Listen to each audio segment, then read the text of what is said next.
here, we have Nakul Duggal.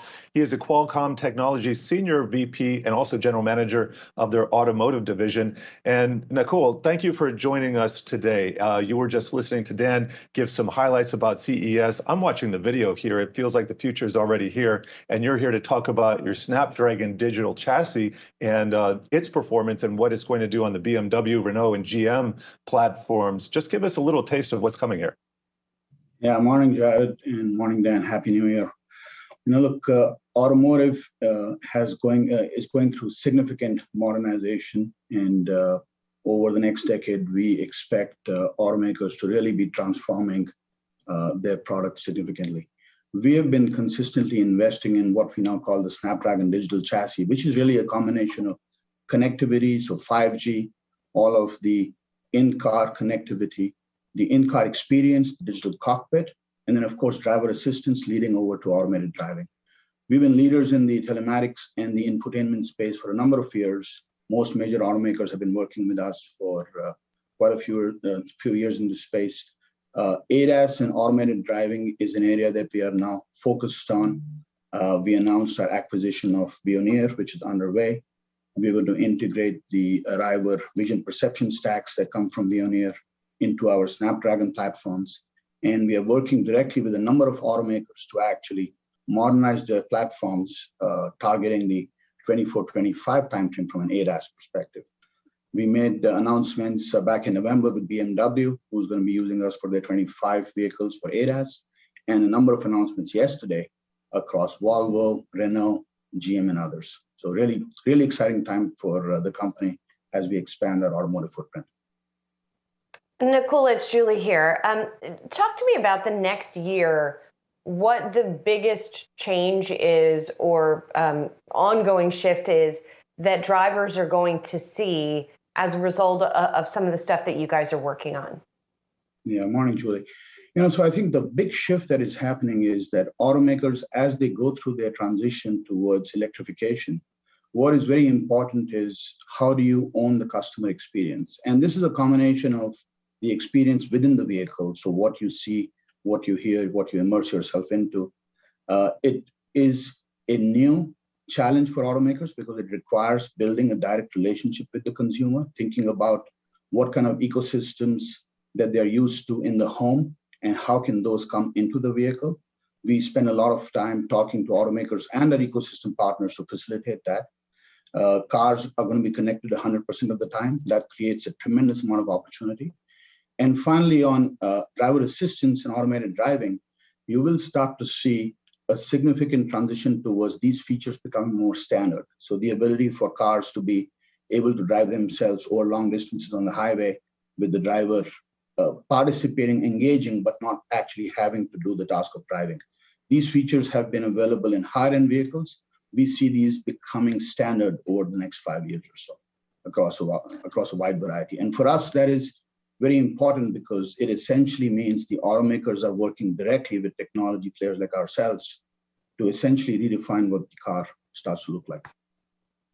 Nakul, this is Dan. I want to ask when you expect these kinds of features to be available for vehicles and for general users, because I know a lot of this stuff, usually when we talk about the launch, it takes a little bit of time to get to the OEM manufacturers. So when do you think I'll be able to have this parked in my garage? One of the things that has really excited us is, typically when we started to engage with automakers 4 or 5 years ago, the timelines between when we introduced technology to when it made it to the vehicle was 3 to 4 years, maybe even longer.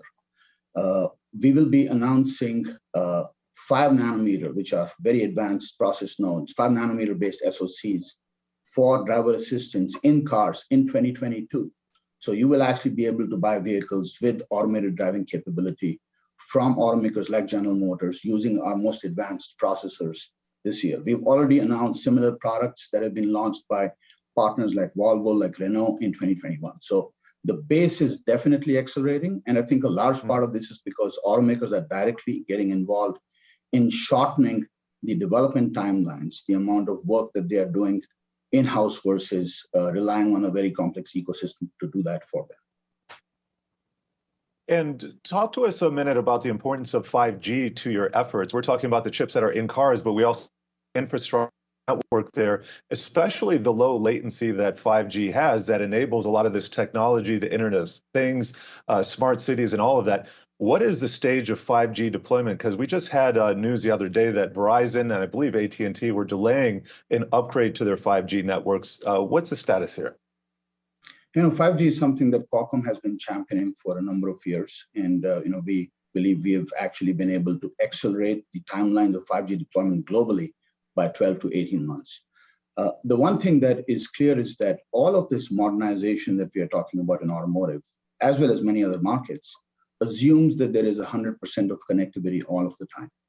With 5G, in addition to the connectivity, you also get very low latencies, which allows you to be able to implement use cases that provide you with very specific information. For example, today, if you think about the dependency we have through COVID on e-commerce, on logistics, on being able to track deliveries, the amount of infrastructure that is required between what operators deploy, what is in the vehicle, the types of use cases that you need to have in place to precisely know what the location of the specific vehicle is before it is making it to its destination. All of this relies on this very reliable, very low latency, high bandwidth network that 5G enables. And this is why the acceleration towards this next generation connectivity is something that every automaker now relies on. The other major area, of course, that the wireless is driving in automotive is V2X. We've been talking about V2X now for 3 to 4 years. This is technology that is deployed now in China. What V2X allows the car and its environment to be able to do is to communicate in a way that is different from typical sensors. So V2X allows the car to be aware of its surroundings, communicate with other vehicles directly without going through a network, or communicate with the traffic light or with the hazard sign, a construction zone. This is mostly focused on providing real-time traffic information, providing information that will avoid accidents, reduce congestion, also significant infrastructure plus vehicle effort that has to be coordinated, and something that we are working, of course, in the US with the DOT and various other automakers on to further accelerate. Yeah, Nakul, I want to ask about the V to V2V, vehicle to vehicle, and V to E or V to I, V to X, vehicle to infrastructure. Really, we talked about that for a while. I know you mentioned that.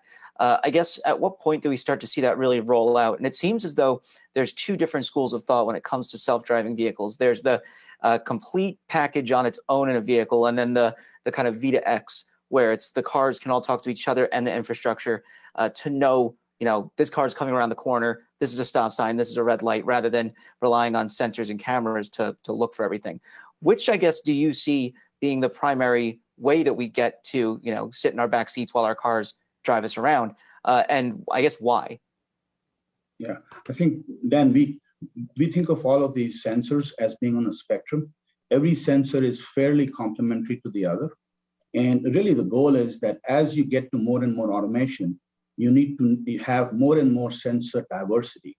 You need to be able to get inputs from a variety of different independently monitored sensors that allow you to make the best decisions. With V2X, what is very interesting is that this is a sensor which allows the car to be able to directly communicate with other vehicles. So vehicles are providing their information to each other. So it's different from a camera or a radar, which is more a sensing type sensor, versus V2X, which I use the analogy of more a listening type sensor.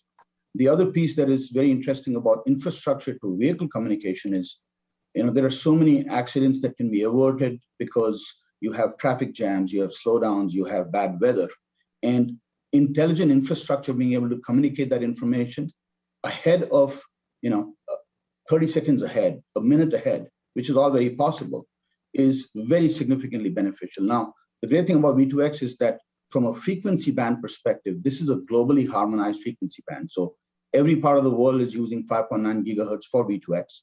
And that makes it very straightforward for automakers to then have one common solution that they deploy globally. And this is all really fascinating to think about, and we appreciate your time here. Nakul Duggal, Qualcomm's Senior VP and GM of their automotive division.